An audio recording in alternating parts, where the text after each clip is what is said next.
Good morning, everybody.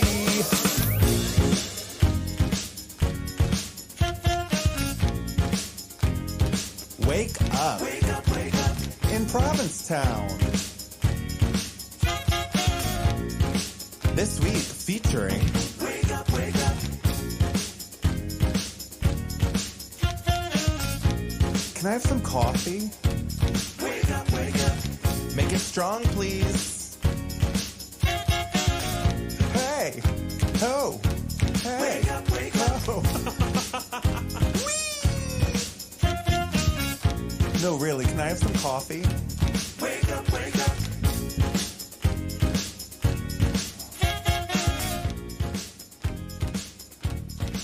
Good morning, everybody. It's Friday, September 1st. Damn. Can you believe it? Yeah. It's Labor Day weekend. I cannot believe it that it's Labor Day weekend. I know. The summer flew by. I feel like we were all chatting and we all agreed it flew by except for Ethan. Ethan, you feel who like said it it did dragged not go by on? fast enough. Really? What? I mean, it's all about perspective and what you're up to and how much you're working. Did you work too much? Well, I mean, yeah. It's the name of the game, Ethan. He said the summer was way too long. I am pretty sure that out of everyone that I've spoken to, Ethan is the first so far and only person to think that. I know. I'm sure people feel that way. Well, also, if you knew how my summer went, you would get it. But, Yeah. Oh, do you not want to talk about it? well, not while we're live. That's when we talk about things, Right. Ethan. But it is September. The weather the past few days, people have been feeling it's fally. Autumnal. Autumnal. Coming back. Not Summer's not coming folly. back. It's warmer this morning Yeah. than it was Yeah. yesterday. It was chilly biking home last night. Oh, yeah. Yeah. I had to wear a jacket. I didn't have one, and it was cold. Yeah, it was a little bit chilly. Oh, Yeah. last night was your last show. Yeah, final night of the Fantastics. It was great. Did you have a great crowd? Yeah, we had 4 sold out shows this week. We sold out our last 10 shows. We had a few sold out before that. I think the Provincetown Theater is having a fantastic summer. They, the board and everyone involved is really happy with the way both shows have gone. I think they budgeted to have a certain amount of butts in seats, and we surpassed that by 30 butts a night. That's great. Yeah. It was a really phenomenal show. I had so much fun working with everyone. I got pretty much everyone involved I was working with for the first time, and it was magical and amazing, and I was so happy to do it. And nobody ever got sick? You didn't have to cancel any performances? We didn't have to cancel any performances. The only person who did get sick was Sue, our bass player. She had a little bout of COVID throughout, which was very hard to do the show without a bass player, because it's just like, what they typically do is like keep the rhythm, and you just had to listen a little harder. Was it one show or 1 week? 1 week, 4 shows. Oh, wow. Yeah. Jeez, Sue. But it was really great. We had a lot of fun people came this week. Sue Tran came. Mm-hmm. Josh and Jaden, friends from work. Yeah. Raul Esparza came last night, which was mildly intimidating. I don't know that I could do that in front Yeah, of him. last night it was weird. Obviously since the first week, I'm like, oh, this is easy. I can do this. Like, I've got this. And then I was like, last night, the last show, I was like more nervous than I was for any show, just because of the people in the audience. What did he say to you afterwards? He said it was great. He loved it. Yeah. Good. Yeah. It's one of those shows where people come and they like don't realize that they know a bit of the music, and a lot of people don't know what to expect. They think it's going to be some like overly sentimental thing, and it definitely is sentimental, but it's kind of kooky and silly, and the sentimentality of it kind of takes you off guard by the end. You're like, oh, this is wild and kooky and crazy, and then you're like, oh. The actress that played your mother, her name is? Sarah.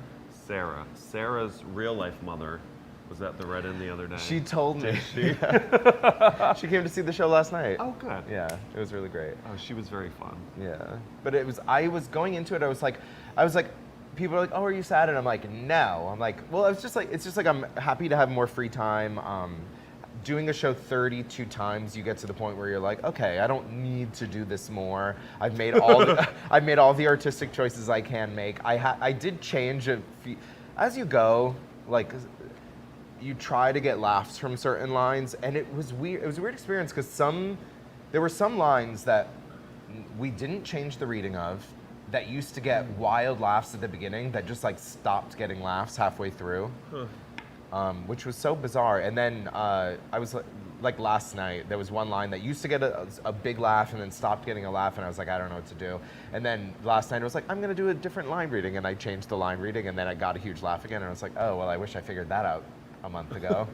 Maybe they'll bring you back, like they're bringing back Casa Valentina. Right, Casa Valentina reopens the 20th of September for 10 shows, a limited engagement. I know a lot of people weren't able to see it the first time because it did sell out all but 1 or 2 shows the first run. Do not go see it on September 20th. Why? Because you're coming to my show at the Post Office Cabaret.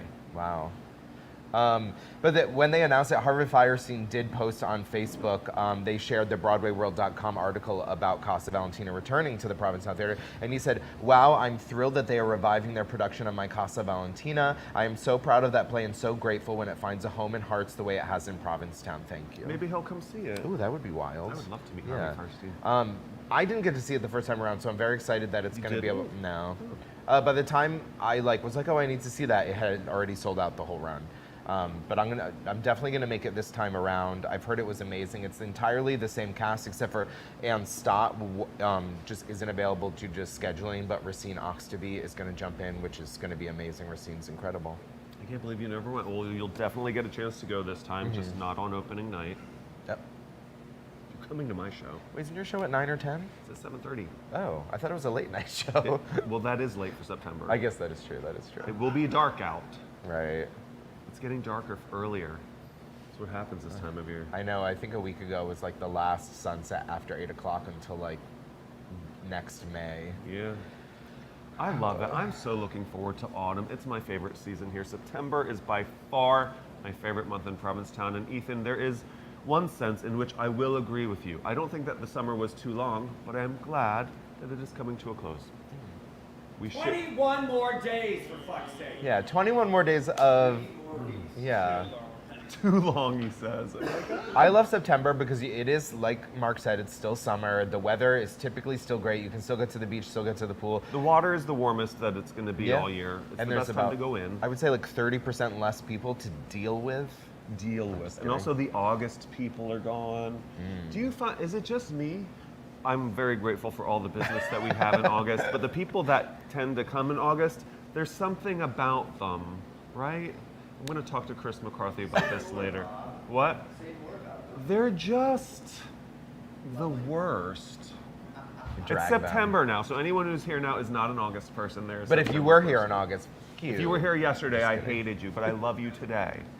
No, I'm kidding. But I'm excited, excited. I don't know what it is. It's I'm just most like excited for fall because I do Service Bar at the Red Inn, which in July and August, of the 3 billion drinks you make on Service Bar, 99.9% of them are shaken strain martinis. And then the second Labor Day happens, people are like, I guess I can have a glass of red wine instead of a martini. And it just becomes ever so slightly easier. And I'm excited for that. That's what it was, the drink orders. Yeah. Like every ticket was like, Titini, not too sweet, but yes, sugar rimmed. Like all these like contradictory modifications and, you know, drives the bartenders a little crazy. My favorite way people order martinis is like, I'll do a Kettle One martini, extra, extra, extra, extra dry. And I'm like, I get it, I won't put vermouth in. Like, it's like, I'll have a pepperoni pizza. No pepperoni. No pepperoni. Like, not any pepper. I'm like, you can just order a cheese pizza. You can just get Kettle One straight up. Nobody does that. What do you mean? Pepperoni pizza. No, I know, but they do it with the martinis. I know. It just like is very clear that people don't really know what they're ordering when they order martinis. Yeah.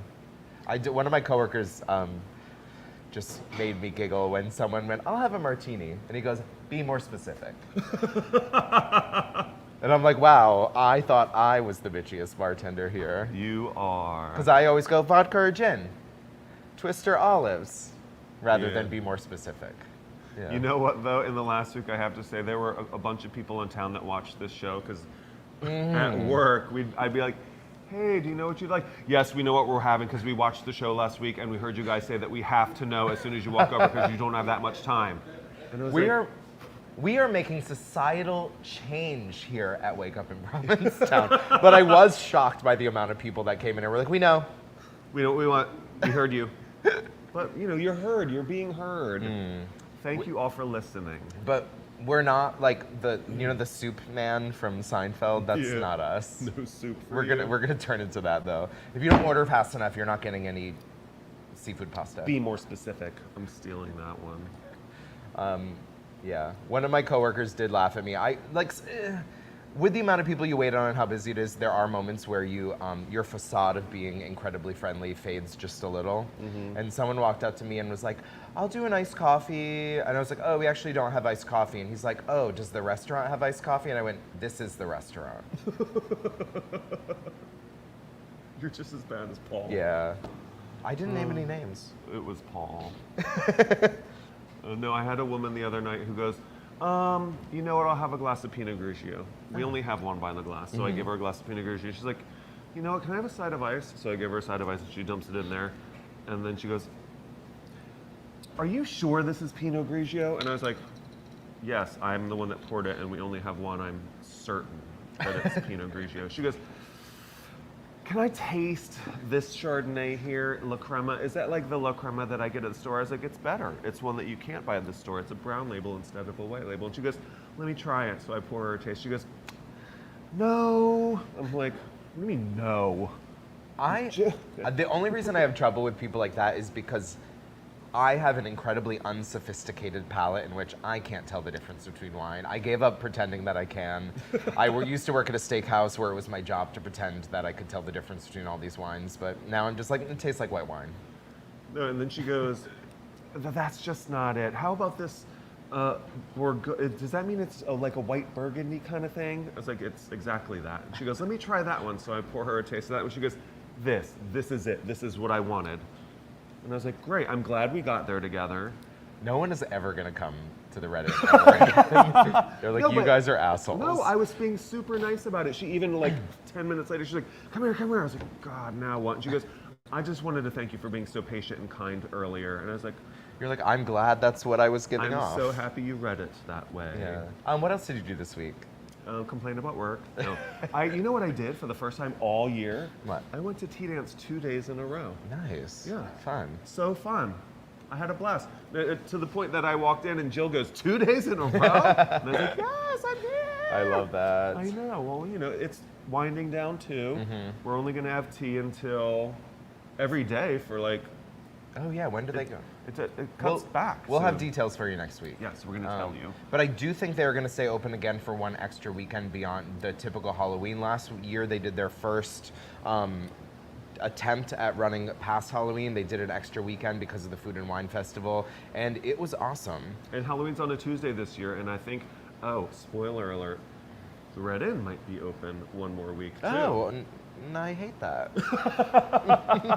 This is a maybe. It's still being decided, but Matt King has asked the Red Inn to participate in the Food and Wine Festival both years so far, and we're always closed for it, and we might not be this year. I think that's great. I think this is the perfect example of how to extend a season. In town, we always talk about, we want a longer season, we want a year-round community, and this is exactly it. Create something that people want to come for, get the businesses on board with being, everyone has to get on board with, because it's like a chicken or the egg.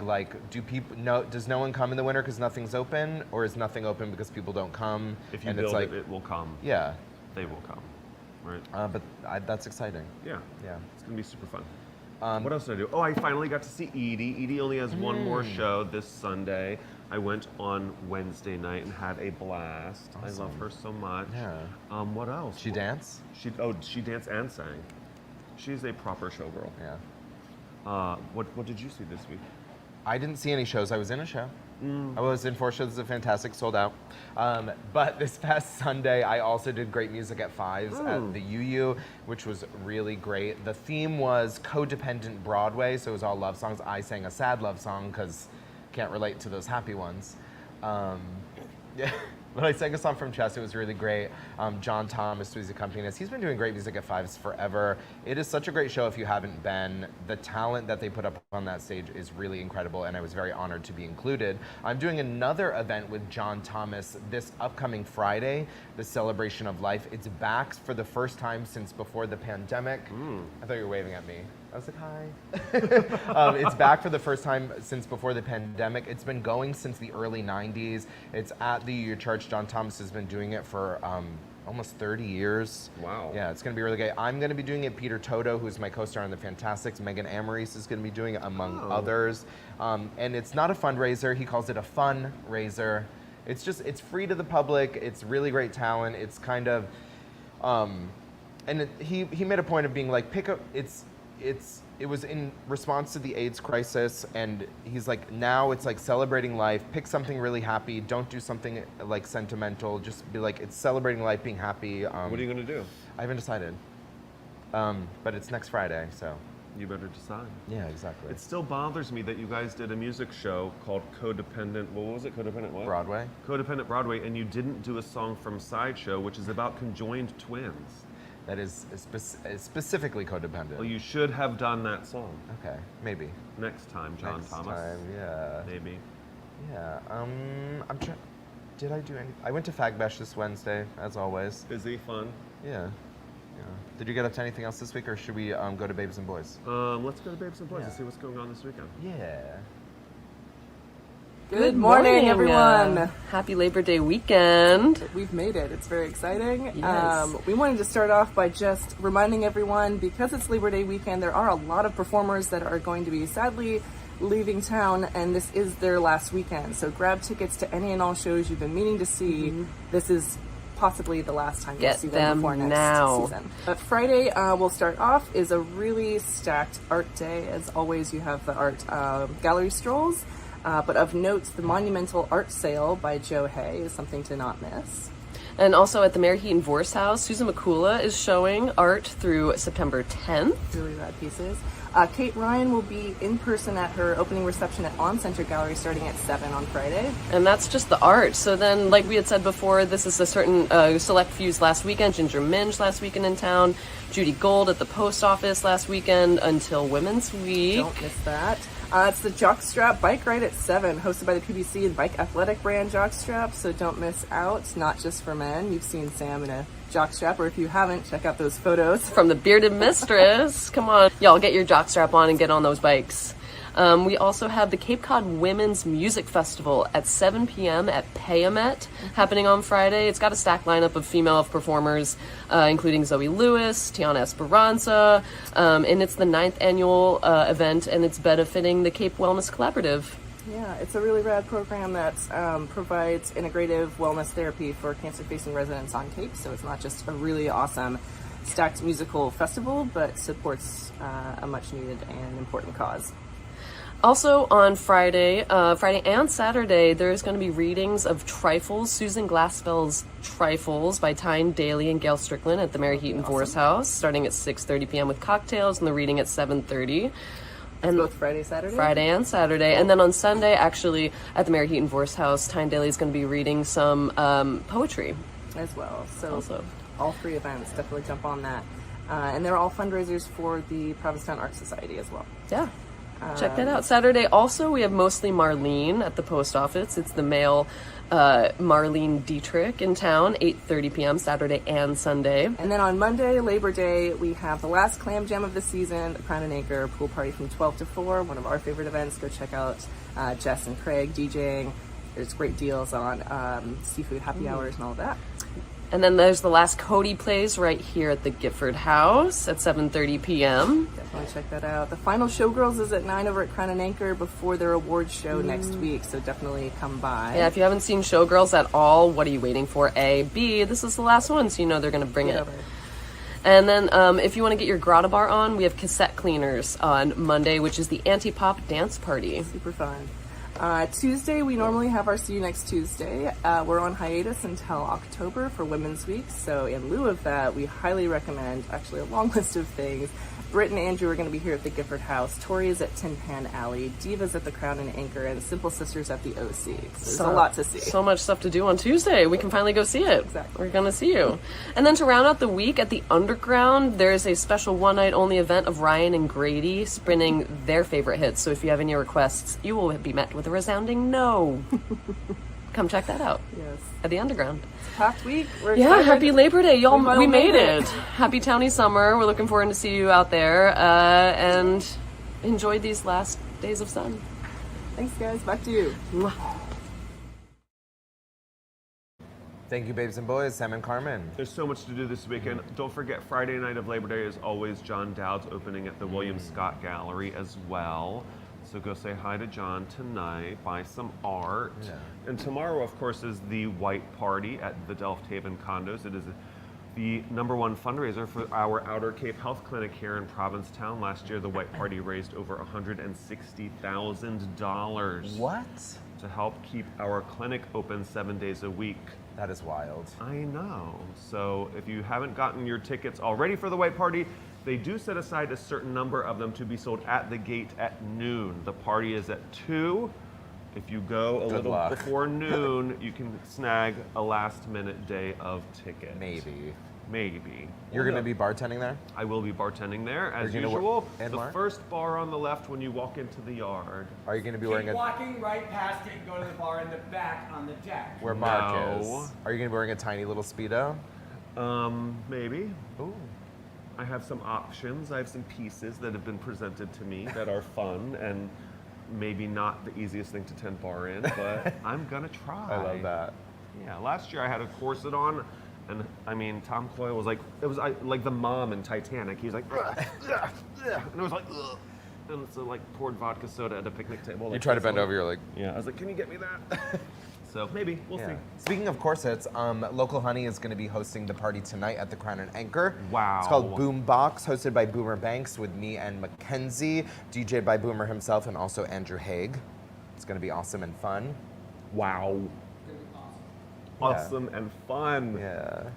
Cool. Yeah, but Local Honey will be stumbling around on her heels, hopefully not falling downstairs tonight like last time I hosted a party. In pink? Is pink your color?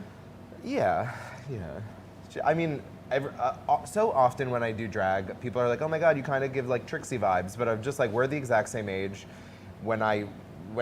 She talks about the things she was obsessed with as like a 5 and 6 year old. It was the same for me. I loved Barbies and blonde hair and pink, and that's what I do.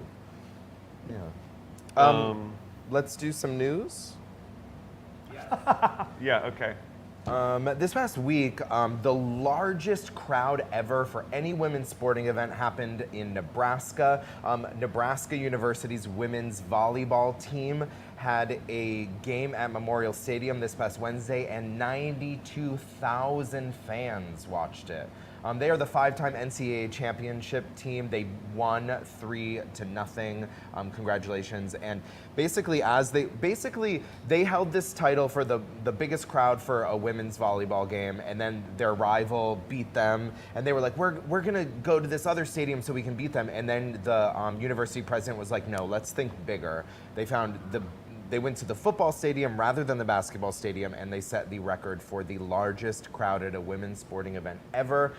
This beat out the previous record, which was from 1999. It was the China versus U.S. World Cup final, and I think that is a testament to the interest in women's sports that has always been underestimated, but is also currently growing. The most watched volleyball game since Top Gun 1. Yeah.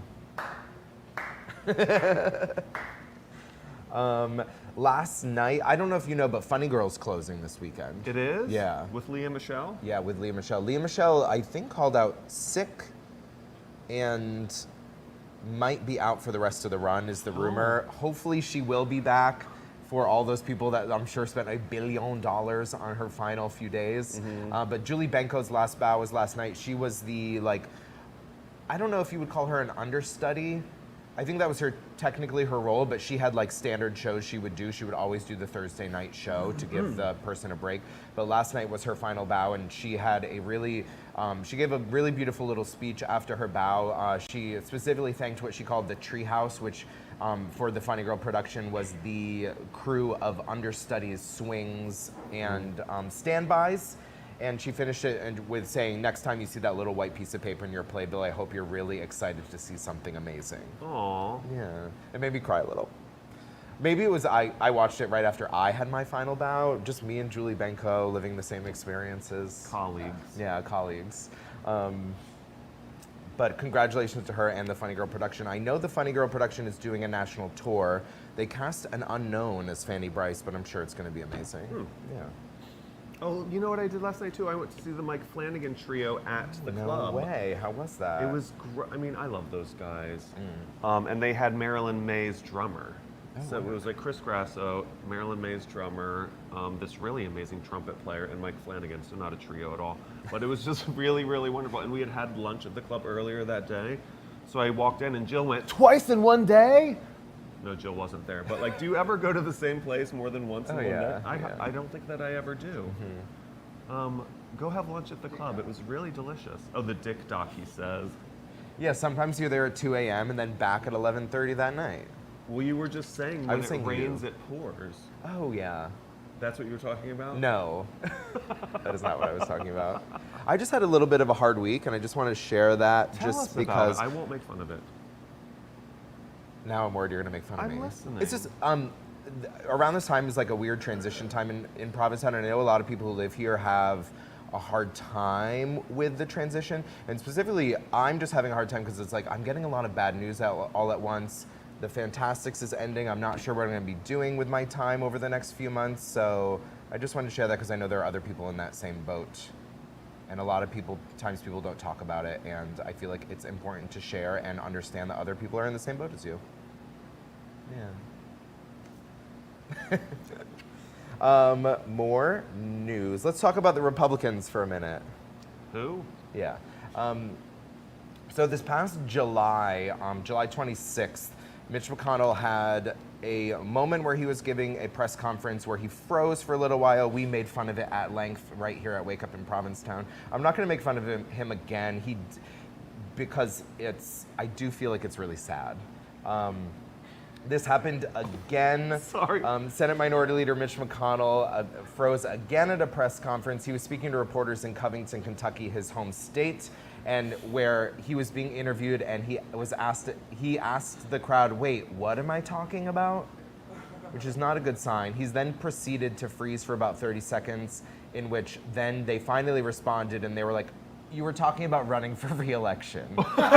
Really? Yeah, he would be up for re-election in 2026, 3 years from now, and He's not still gonna be here. Well, I just hope for his sake he does not run again. I wonder why. A lot of people are saying it's the addiction to the power. Like, he spent 40 years of his life. He was elected to the Senate in 1984. He spent the last 40 years of his life turning the Republican Party into a homophobic, bigoted, racist organization that has built its power upon stripping the rights from people across the country. And I wonder if it's that power he's addicted to. I have a feeling that it's the corporations that have funded and created his life and given him massive amounts of money over the last 40 years, being like, "No, your work will not be done. Your work will be done when we say it's done." And I feel like that's got to be why these people are hanging on. Because why would you be a rich person who's in their 80s who's like, "I still want to work"? Right. It's like, lay on a beach somewhere. Or go bag groceries like other retirees, right? What old person job do you think he should do? Just take a break. I think he Sip should. some iced tea Be a on. professional store mannequin. I was Stop. gonna say go work at Madame Tussauds.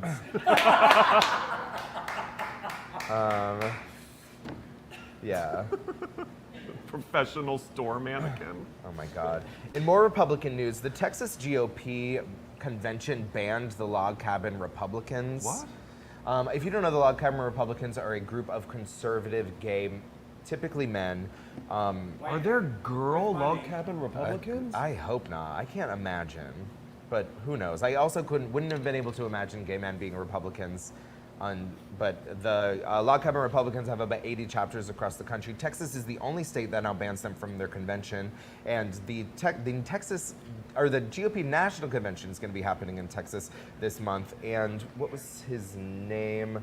Richard Grenell, who is the highest-ranking out-gay official in the Trump administration, did make a statement saying that the National Convention should be moved out of Texas because of this. Why don't they want them there? Because they're gay. I'm just like, you guys, they don't like you. And it's like this weird Stockholm syndrome kind of like, why? But the Texas Republican Party last year adopted the platform that calls homosexuality an abnormal lifestyle choice. And yet they are still shocked that they are not being allowed. They're like, no, but we hate black people too. And it's just like, let us hate everyone else yeah, with you. Exactly. The Texas GOP also censured U.S. Rep. Tony Gonzalez last year for supporting marriage equality. It's like, you guys, the writing is on the wall. Wake up. And my favorite was after Richard Grenell tweeted this thing being like, this is ridiculous, they shouldn't ban us, blah, blah, blah. The Log Cabin Twitter account retweeted his tweet with the comment, inclusion wins. You can't make it up. I know. Oh, boy. In more happy news, Ty Herndon got married this past week. Aww. Yeah, he was on our show. He was a couple Christmases ago. He was on our show because he was singing at Town Hall with the Crown and Anchor's Follies for Christmas. He got married this past week in Tennessee with 300 guests. He married his fiancee, Alex Schwartz. It was a black tie wedding set to a country background, just kind of honoring their vibe. Congratulations, Ty. Yeah, and it was attended by Kristen Chenoweth and Sally Struthers. Oh, nice. Yeah. There's more Republican news. What now? I thought I covered it all. But Trump slid 9 points in his, like, the rankings of the GOP candidates. He slid 9 points after not attending this past debate. The debate got 14 million views. The debate got 13 million views. His interview with Tucker Carlson on Twitter got 13 million views, but those are 13 million 2-second views. All you have to do is watch something on Twitter for 2 seconds before it counts to. So if you're scrolling and you like happen to freeze, you are one of those views. Nikki Haley jumped 8 percentage points, and the Trump campaign is now saying that, or it's rumored that they're saying that Ramaswamy and Nikki Haley are on par with DeSantis as far as threats for this upcoming election. Like I said, we love to see it. I hope they all eat each other alive. I can't wait to watch it. Trump's federal trial for attempting to overturn the election will begin March 4th, which is one day before Super Tuesday, and his Atlanta trial will begin arraignment this September 6th, which is much earlier than he was hoping for. He was hoping to delay all of this until after the election. Yeah. How about the mugshot? Oh, yeah, the mugshot is wild. This is crazy. Fox News is saying that the mugshot is good for Trump, and this is insane. I just want to preface this before. Like, they said that it's going to be good for him because it is a positive for black voters because black people love mugshots. They said You that? can't make this shit up. Fox News literally said that. It's insane. Insanity. Okay, Wow. I think I only have fun news from here on out. I Yeah, would exactly. prefer that.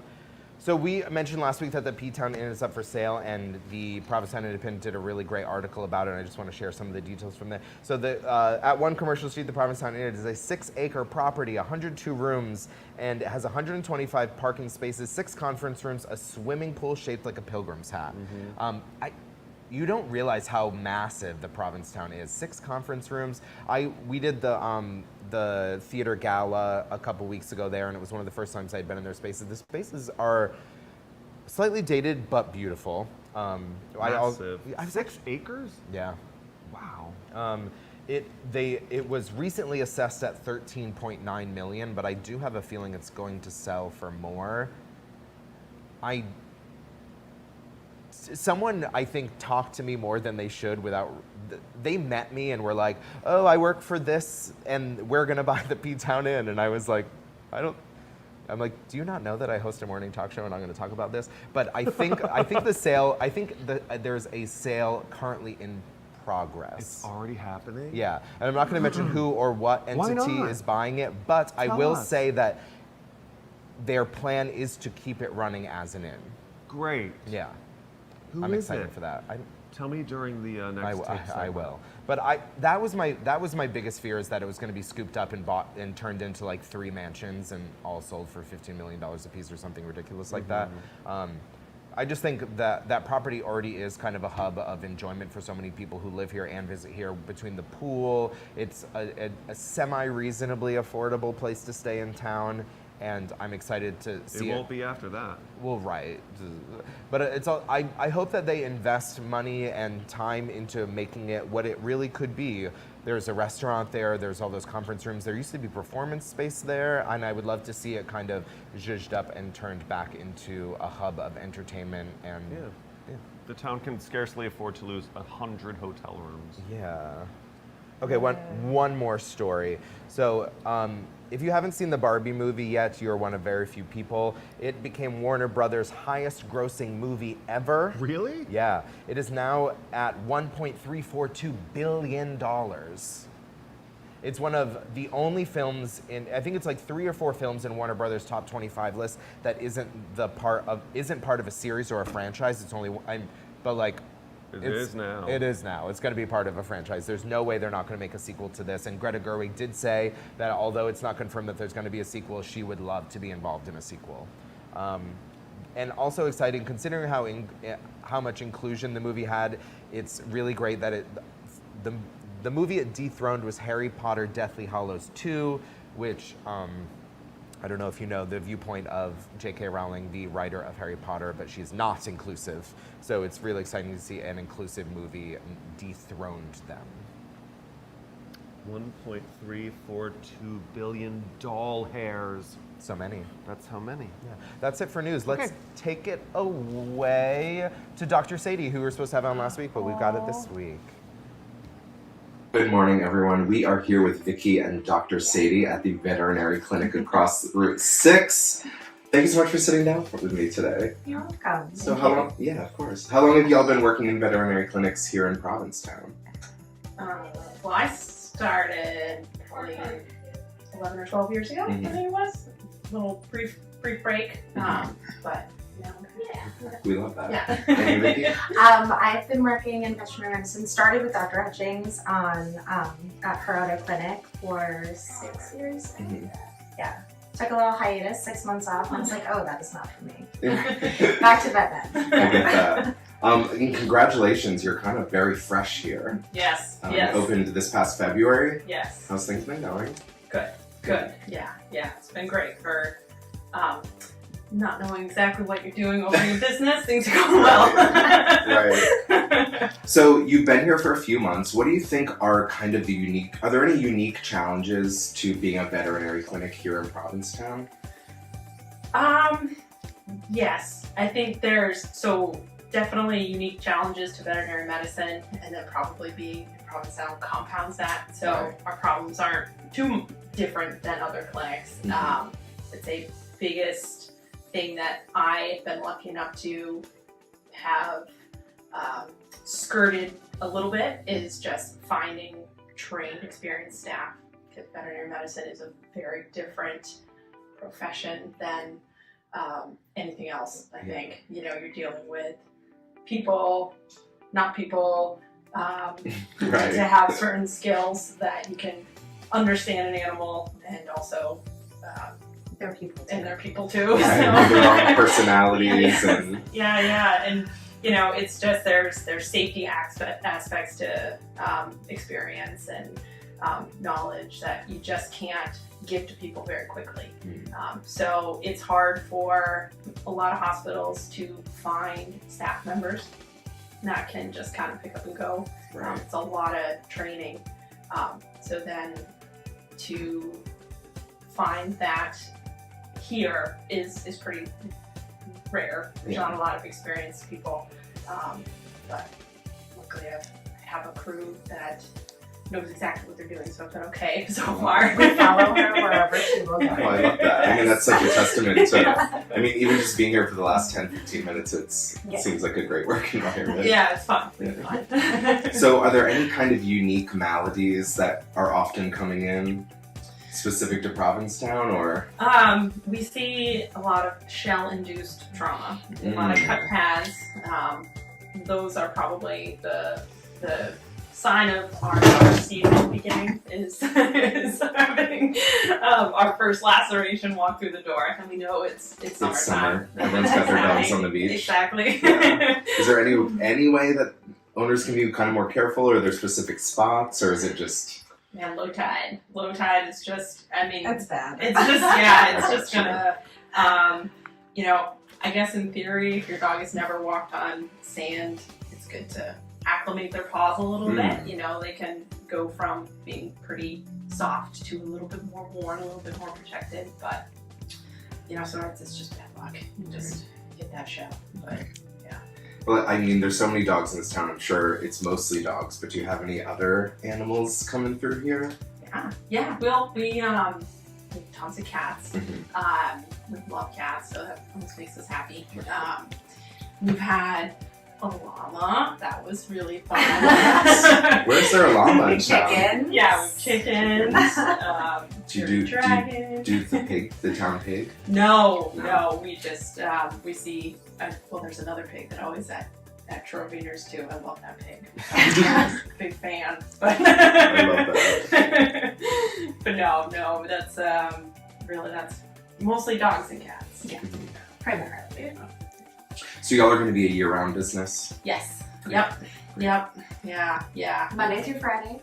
Okay. 8:30 to 4. Yeah. We're gonna be here. Perfect. Maybe extend a little bit. Summertime when that big population comes in to offer some extra hours, more time slots for pets in need. Yeah. Do you feel like there is enough veterinary services in Provincetown to keep up with our massive dog population and pet population? I think so. Yeah, I do. I mean, it's, you know, there's days, everything comes in waves, so there'll be days where it's harder, but we always think of it as kind of, if it was my dog and I needed help now, you know, can we help them? And there are things that it's okay to, they're stable, it's okay to wait a day or two. Right. I think there's enough veterinary services now. That's great. That's good to hear. Yeah. I mean, at least during Monday through Friday. Of course, weekends are always, I mean, that's just a different, after hours is harder. Yeah. Which is why we're going to If you're at the OC, it's tough to get over here. Yes. Yeah. Yes. But we are, you know, trying our best to accommodate everything. Did y'all, as veterinary professionals, feel the boom in dog ownership with the pandemic? Oh my God, yes. Was it a real Everybody thing? got puppies. Yeah. Everybody. There's COVID puppies everywhere. I thought about it. I have one. You got a I COVID do. puppy? I do. I didn't plan it, but it just happened that way. Yeah. I imagine working in this profession, you oh, I guess I'm getting a dog every once in a while. You need one that's just too cute. Yeah. Guilty. I love that. I feel like cute or Needy. not right. Right. Like, Yeah. you know. You're like, who else is gonna? Exactly. Aw, It's like, The lemons. oh, yeah. that's It's the cute. lemons. The most lovable. Well, thank you so much for sitting down with me this morning. Thank you for coming. Congratulations on your new venture. Thank you. And the best of luck in the future. Thank you so much. Thanks so very much. Yeah.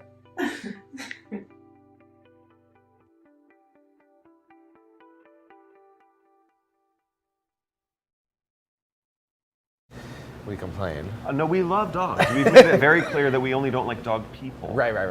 The dogs themselves are great. Please welcome Janet back to the Wake Up set. It's been a minute. I think it was like last year or the year before even. Yeah. You know, with COVID, I'm like a dog myself. I have no conception of time anymore. I don't know when things happened or when things are going to. No, I know the future. The past is fuzzy. So. Yeah. Did you think the summer went by quickly, or did it drag on, like Ethan said? So it went by as fast as they could. My partner, Alan Cancelino, who's not here today, he's at the races in, what's it called? Upstate New York. Saratoga. Thank you. I was going to say Sagamore, not Saratoga. right there. Janet, like, please. So he's at the races, him and his partner go over here. But he does all our bookings. And when we did this, we're a theater with an underwear party on Thursdays, basically. And we do theme parties. So we don't what we saw this season was we were full with shows that were amazing. Shows from Puerto Vallarta, all over the place. We had our headliner, Tammy Brown, was in. She was amazing. Tonight's her last show, Tammy Brown, and Vancy Vance, who does the Not Dolly show. That is so impressive. If you've ever seen like true lip sync drag, where every breath, you were looking at her and you're like, am I seeing Dolly? It's amazing. People leave there smiling. So tonight are those last 2 shows.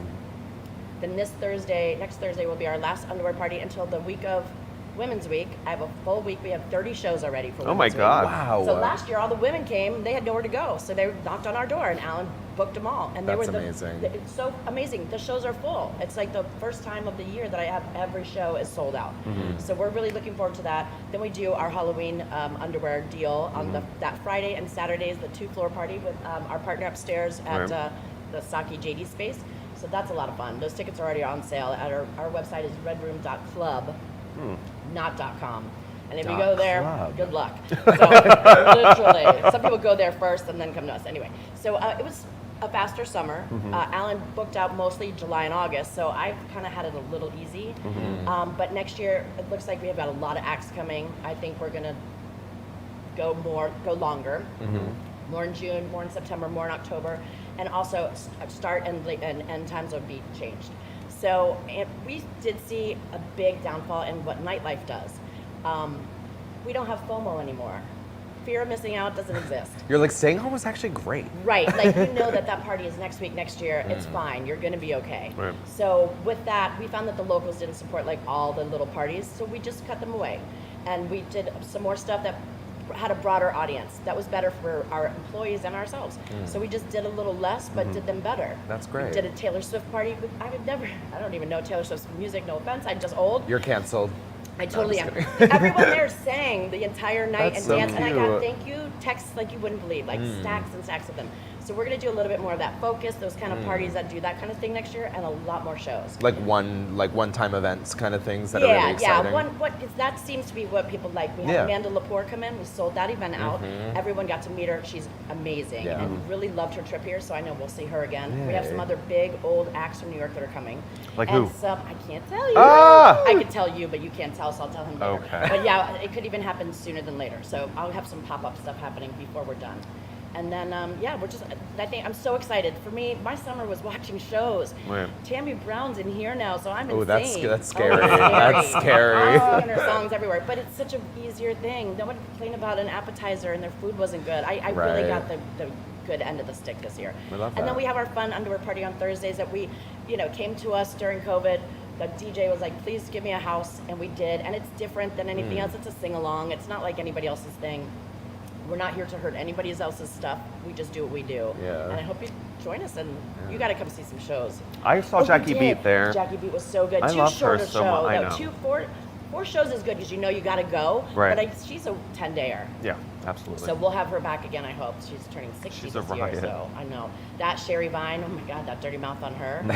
So, and then we even have some shows next year for Family Week. We'll have some earlier shows that are going to be, Sutton Lee Seymour does a really great all ages show. And I want to possibly do a tea dance for kids like 15 to 20. Oh, that their really parents would have to cute. be there. There'll be no alcohol, but I loved nightclubs when I was a kid. Right. So we want to show them a good time. Yeah. So we have a lot of ideas. That's really cool. Do you have This is a anything record. to do with what goes on upstairs? So I help him book certain things. He has the Euro night he does on Tuesdays. He does Friday and Saturday regular dance stuff. When we do a 2-floor party, we call it a Red Room event because it's something I produce, or Alan and I produce. So we may be doing more with that space in the future for sure. Cool. Yeah, That's he's so our exciting. other partner. It's me, him, and Alan. So Right. yeah, you'll be finding out stuff soon.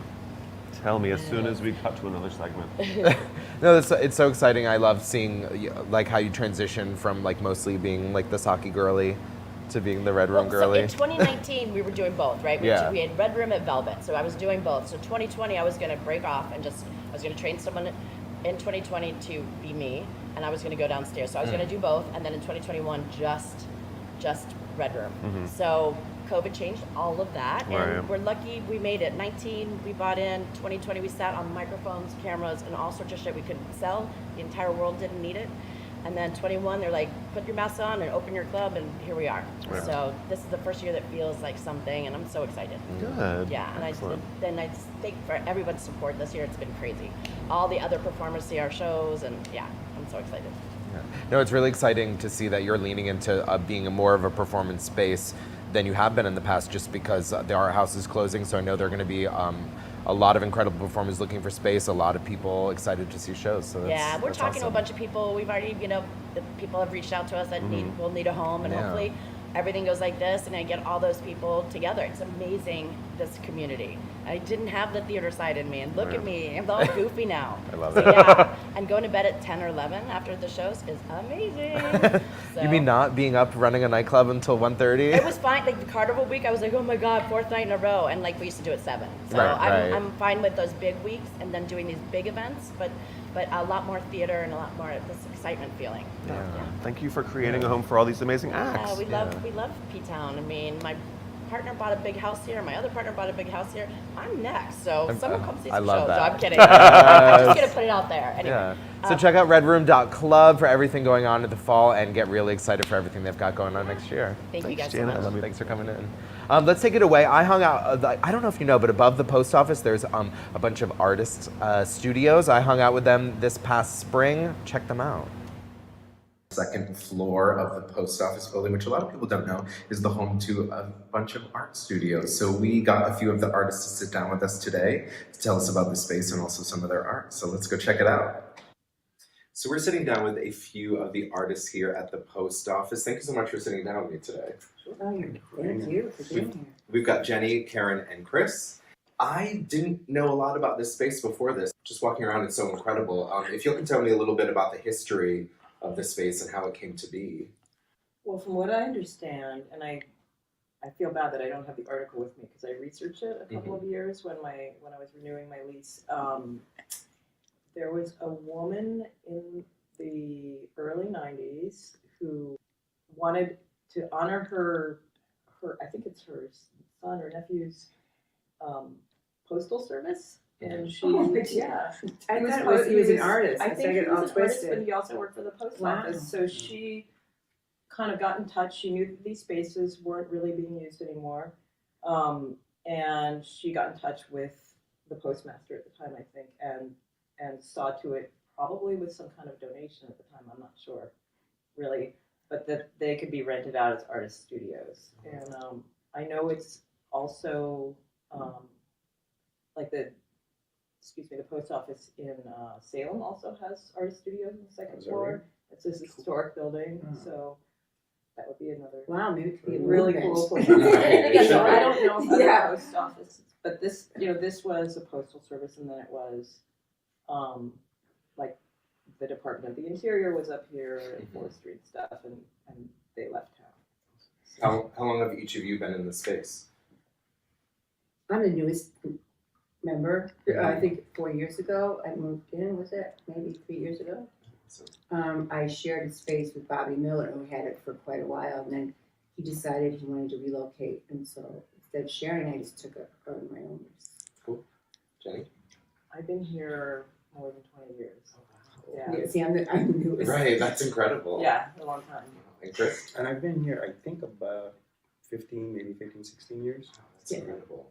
How do y'all feel about the importance of spaces like this in our community to keep the idea that we are an artistic community thriving and going? What has that meant to all of y'all?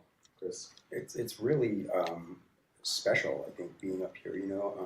As anybody who knows Provincetown knows, it's hard to find living space. It's hard to find studio space. It's hard to find anything that's within a normal person's budget. And I think we're all really lucky to be up here. And I think it's great to have a bunch of year-rounders up here. It's not for tourists. It's yeah.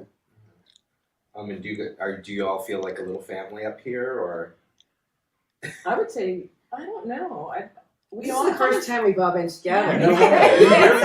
Thank you. Once in a while in the hallway, Yeah.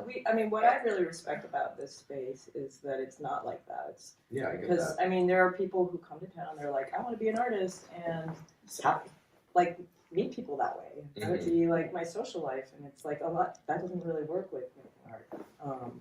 So it's, for a lot of us, I think it's like a sanctuary to come and just be quiet, do what we need to do. That's the thing too. I think the people that are up here tend to be like real working artists. It's Yeah. not. It's not a folly. It's not.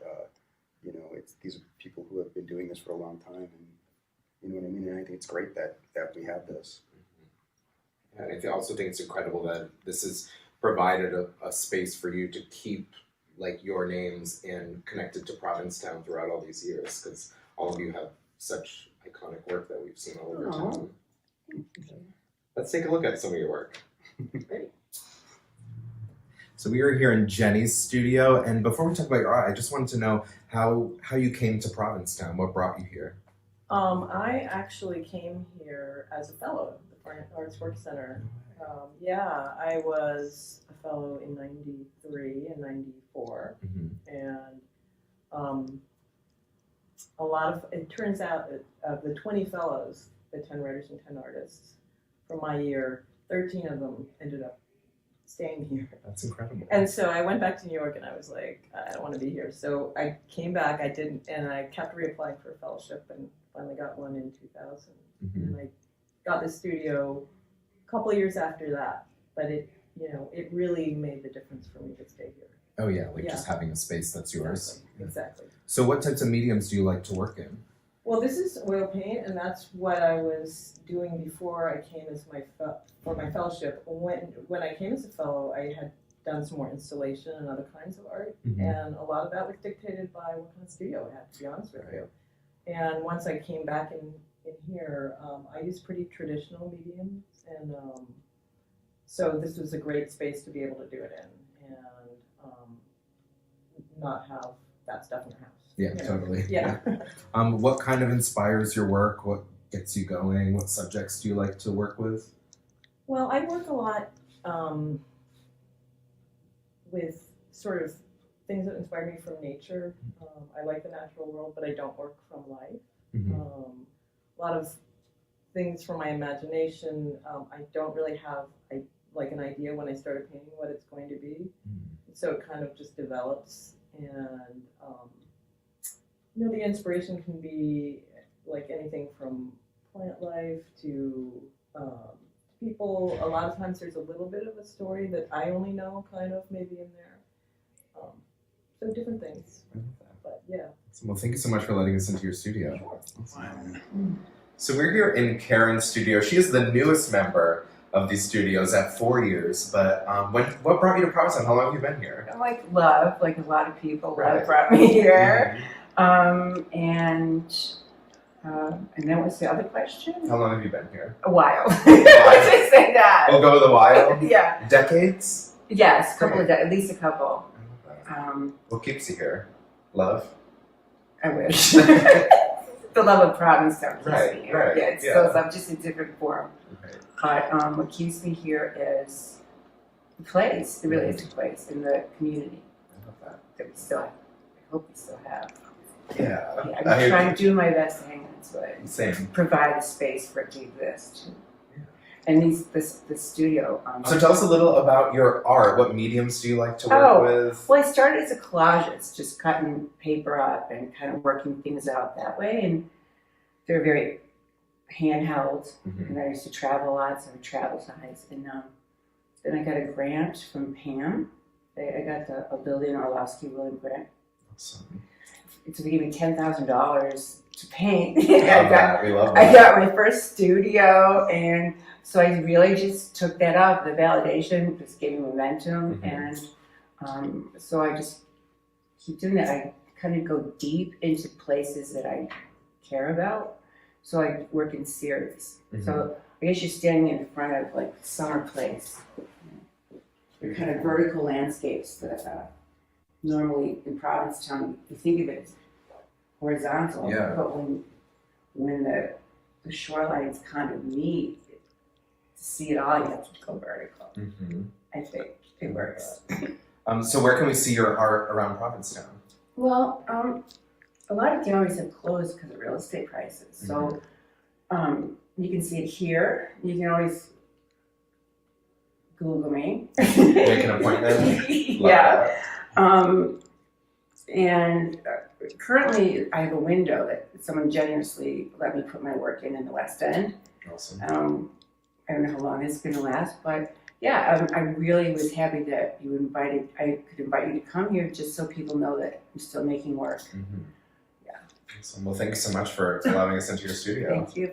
So we are now in Chris Souza's studio. Thank you so much for letting me into the studio. Yeah, thank you for coming. I've always admired your work, and it is incredibly beautiful. Thank you. So how long have you been in Provincetown? A little over 20 years. Nice. What brought you here? I came here to learn to be a painter.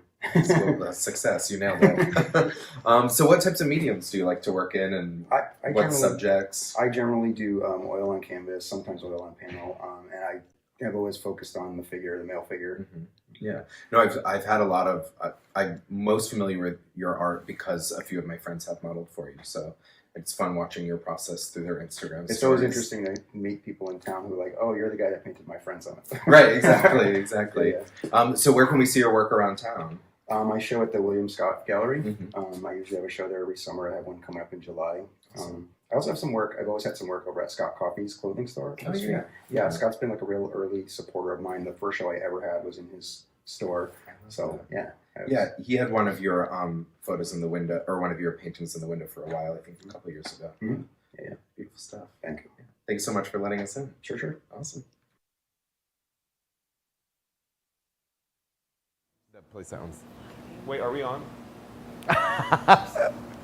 That was so much fun. That's one of those things where it's like a hidden, it's a hidden little gem that you don't even know is there. They're there making some really incredible art. Yeah.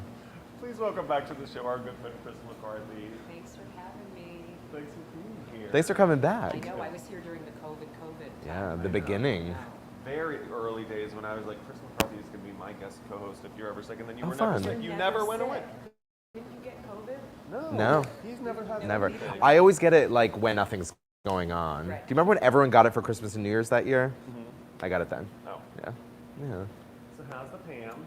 Pam is thriving, and you know, everyone's like, oh, it's the end of the summer, but so not true. September is our absolute busiest month. Yeah. We have 3 major fundraisers happening, many of which are art related, but also our big gala is on September 30th. But before I launch into that, I just have to preface with a little story. So a friend, actually our good friends Billy and Charlie, who run Perry's, they have a bottle of rosé with the pickle dog on it, their dog, and that was a wine label contest that we did. Every bottle you buy, $1 goes to Pam. That's amazing. We know how much more people love rosé in Provincetown.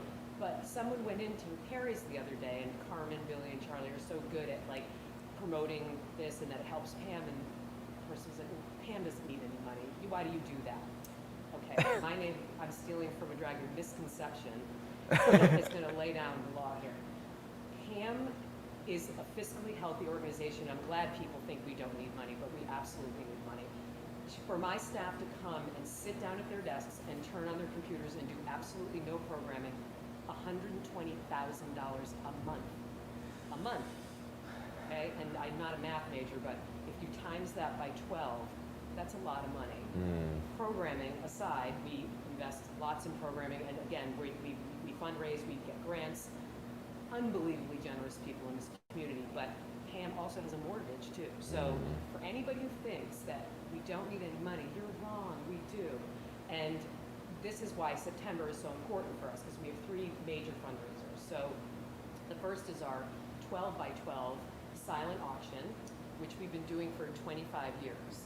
This is such a fabulous opportunity all around. If you haven't gone to see this, you can actually look at it online at our website at pam.org. But 516 artists who are members of PAM get a square of masonite that's 12 by 12. And it has to be 12 by 12, not 13 by 11, not 14 by 15, 12 by 12. You can do anything that you want on it.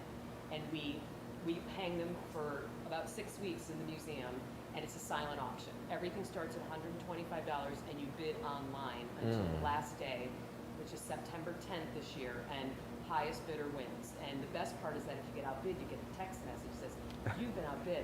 And I think on Friday and Saturday nights, after people have been at the Red Inn drinking all of their fancy martinis, that's when they bid the most. Oh, yeah. You're welcome. You're welcome. Thank you. I am welcome. So anyhow, And then it's a 50-50 split between Pam and the artists, but there are the small gallery in the front, all of those artists are donating their 50%. Oh, wow. Amazing. Amazing. Which is amazing. And it's a fun way to start collecting inexpensively, supporting artists, supporting Pam. So again, win-win all around. Not to mention, it's a spectacular show. And when you walk in, it's definitely a little bit overwhelming, but that's why you can look at them each individually online. 516, the most we've ever had. Wow. So it builds every year. And actually in 2020, we sold every single one. And Work. so again, support local artists, support Pam. Our next fundraiser is on September 23rd, and that is our benefit auction of deceased Provincetown artists, or vintage Provincetown art. That's an auction we've been doing for, I think, over 30 years. Jim Bacher was always our in-person auctioneer, but since COVID, we've been doing it online at live auctioneers, and that is really premium artwork from Charles Hawthorne to Robert Motherwell, Wow.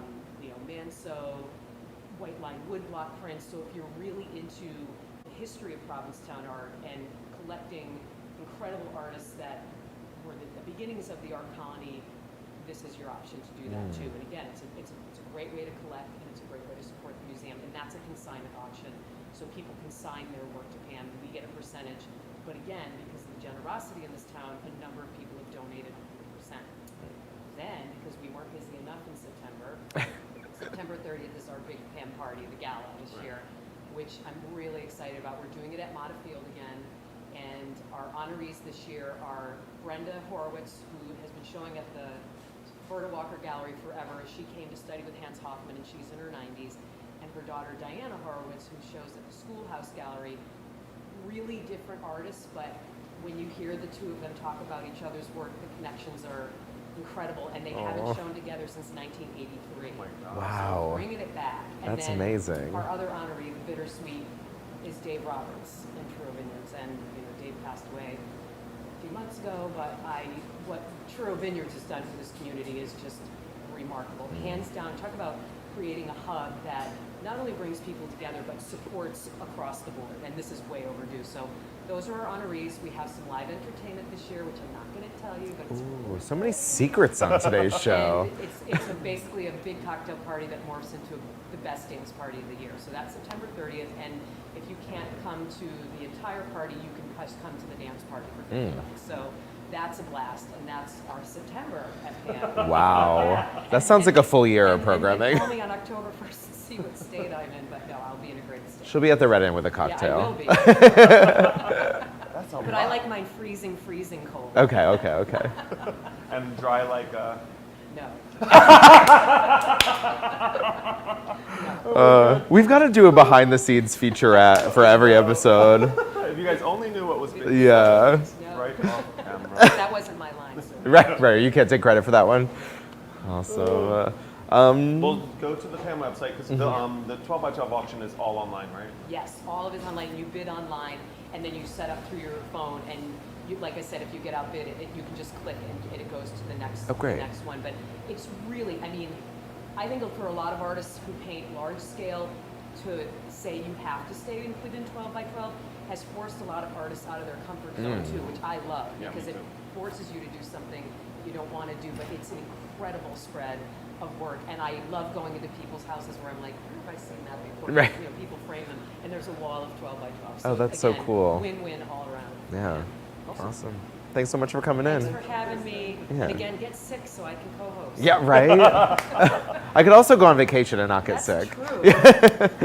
One more thing, Jimmy Lee is doing a pop-up over at 120 Commercial, which is the old... Former Loveland space across the street from the Coast Guard station. If you missed the fashion show, definitely stop by and see all of Jimmy Lee's wares and scoop some up for yourself. We'd like to thank our sponsors, the Boat Slip, the Provincetown Business Guild, the Provincetown Brewing Company, the Crown and Anchor, the Shipwreck at the Brass Key. You did it. I did it. Yeah. And we want to thank all our viewers at home. Thank you so much for watching, and thanks for waking up in Provincetown. Wherever you are. We'll see you next Friday.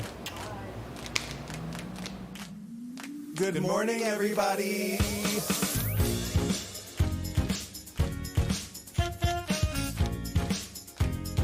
Wake up. Wake up, wake up. In Provincetown. This week featuring Wake Up, Wake Up.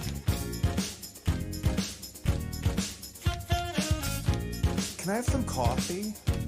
Wake up, wake up. Make it strong, please. Hey, ho, hey, wake up, ho.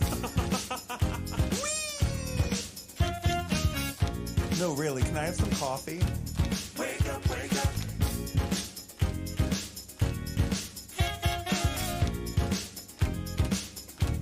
Wake up, wake up.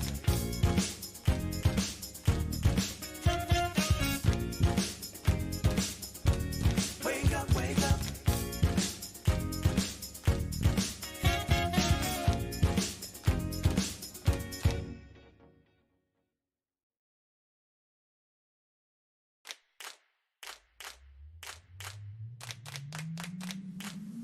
Good morning, everybody.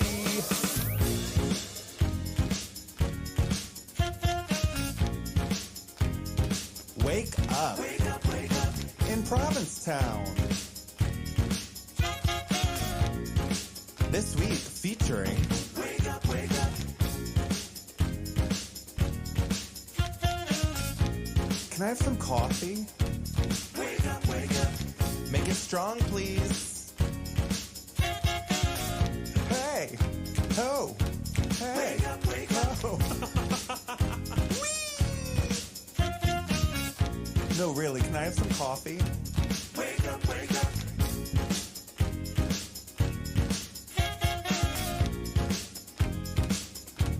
Wake up, wake up.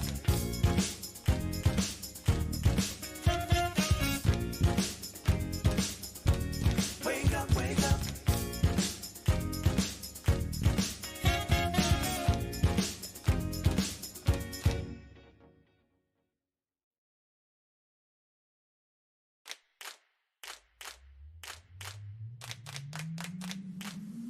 Good morning, everybody.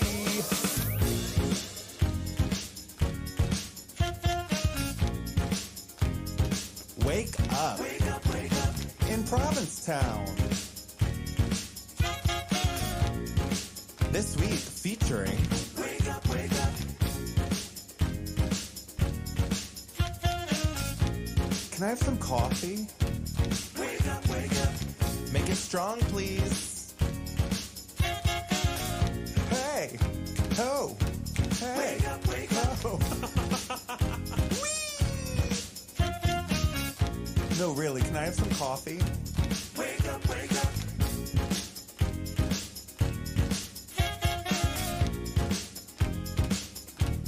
Wake up, wake up.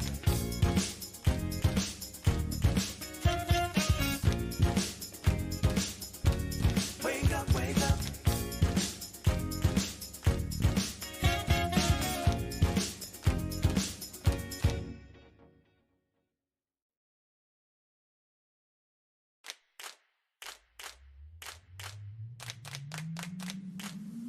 Good morning, everybody.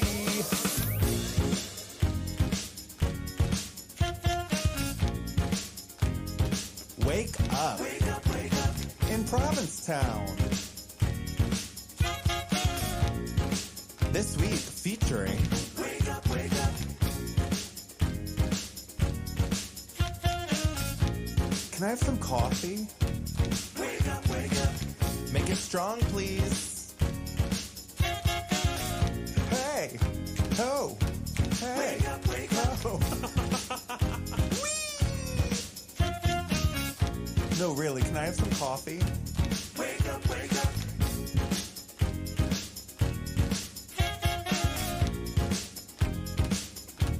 Wake up, wake up.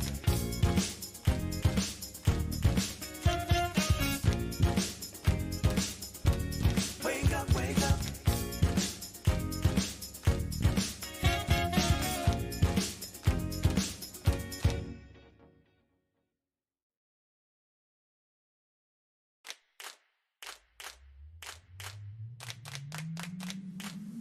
Good morning, everybody.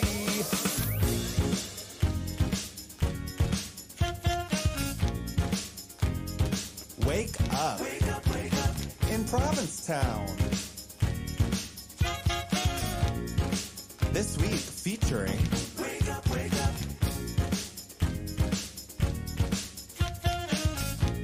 Can I have some coffee? Wake up, wake up. Make it strong, please.